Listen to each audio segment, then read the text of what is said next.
I wanted to talk briefly about the concept of using Mohr Circle in 3D for a plane stress case. And to do that, I've taken the previous example that we did just in 2D, where we found the principal planes and maximum shear stress out of this sort of block here, and then I've just expanded it out to 3 dimensions.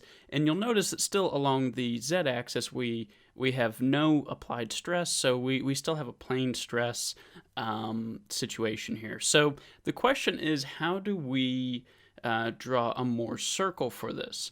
We learned in the previous example how to do this for sort of a 2D case. Well, how do we do it in 3?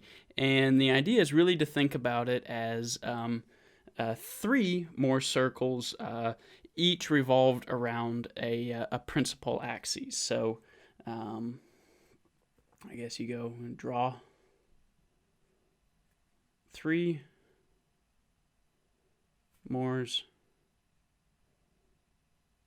circles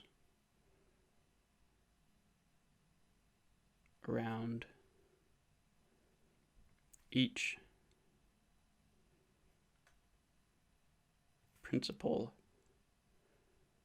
axis. That'll be for, sigma 1, sigma 2, sigma 3. In essence, we've already done this for our 2D case, and that was because this sort of z-axis, because it has zero stress and it has zero shear stress, it is it's by definition a principal axis. So sigma 3, and that just all equals 0. So for our 2D case with plane stress, because no force in z direction, it's no shear, means that's a principal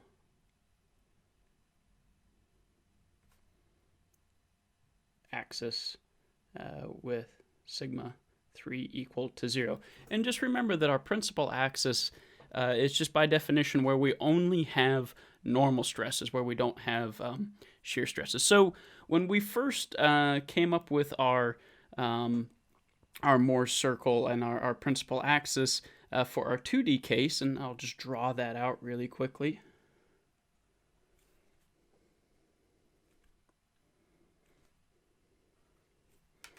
It looks something like this, where you had sigma 2 equals 28 MPa, sigma 1 equals 132 MPa. Sorry, that's that should be sigma 2. I have myself confused. I have the values right. I've just flipped them 90 degrees.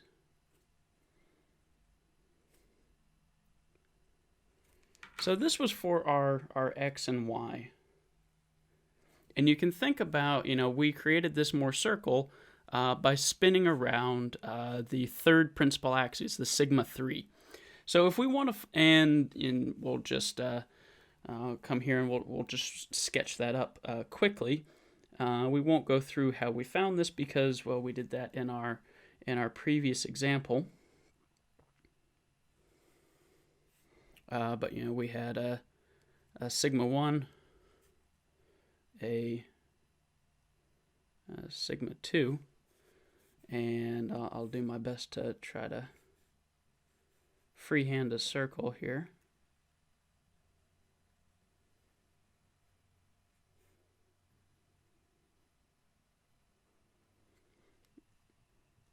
And we found again in the previous example that our shear stress tau equals 52 MPa. So this was all from just orienting and finding the principal axis about this third axis, sigma 3. Well, as I said, so this is a nice 2D representation, but what about the other two axes? So what about if we're thinking at generally like the y z direction? Well, in essence, what we do is we're not going to spin around an x or a y. We're going to spin around one of these two axes, whether it's going to be the sigma 1 axis, and basically we take this and we spin it this direction, and then we can plot a Mohr circle between sigma 1 and sigma 3, all spinning around sigma, also spinning around sigma 2. Or we can go around sigma 2 and we can find what the relationship between our principal stresses for sigma 1 and sigma 3. And in essence, we end up with a principal stresses, which looks something like this, where you'd have, say, sigma 2 equals 28.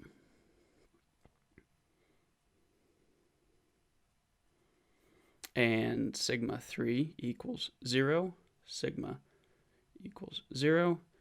And then if we spin around the other principal axes, we'd end up with, say, sigma 1 equals 132, 132, and sigma 3 equals 0, sigma 3 equals 0. So that might be a little bit hard to sort of conceptualize because we're going from, where we have the stress block in XYZ coordinates, and then I'm talking about not spinning around an XYZ axis, but rather spinning around one of these principal axes in sigma 1, sigma 2, or for here we've spun around sigma 3. So conceptually, it can be a little bit challenging to wrap your head around. Fortunately, however, the plotting of the Mohr circle is actually quite straightforward, because if we already know the points on our principal stresses, so we found sigma 1 and sigma 2 from our 2D Mohr circle. Well, if we know that sigma 3 is 0, for plane stress, that's by definition, we don't have any normal stress on that third plane. Well, then all we have to do is plot that up. So sigma 3 equal to 0. And so you can think about, well, there's going to be a Mohr circle between sigma 3, sigma 2, sigma 1, and sigma 1 and sigma 3. And what you end up with is we can plot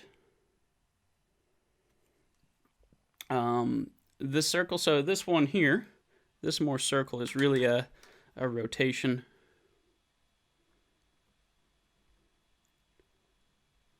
about the sigma 3 axis. This one here is a rotation about the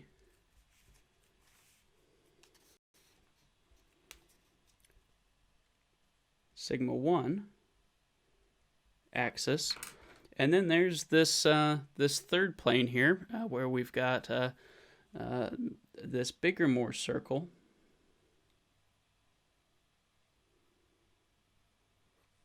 between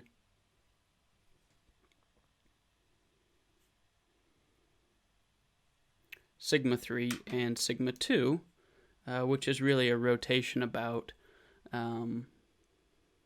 the sigma 2 axis.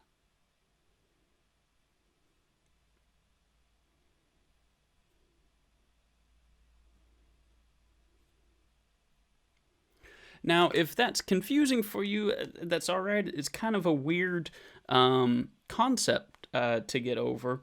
But as I said, the drawing of it's pretty easy. All we do is we plot all of our principal stresses along our sigma axis, and then we have our tau axis, and then we can draw the Mohr circle from there, and we can do all of the geometry to find out what our max shear stress is, or any stress about any angle rotated through the circle.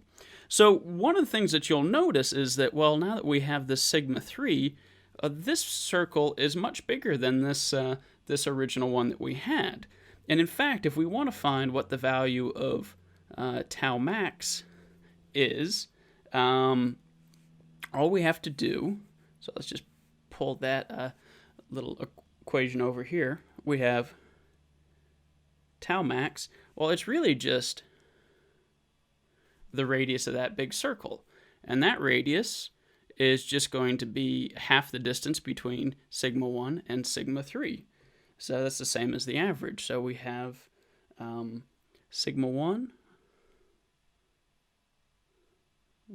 minus sigma 3 divided by 2. That's going to equal, sorry, this wasn't 100, this was 132. 132. That's going to equal 132 minus 0 divided by 2. So tau max equals 66 MPa.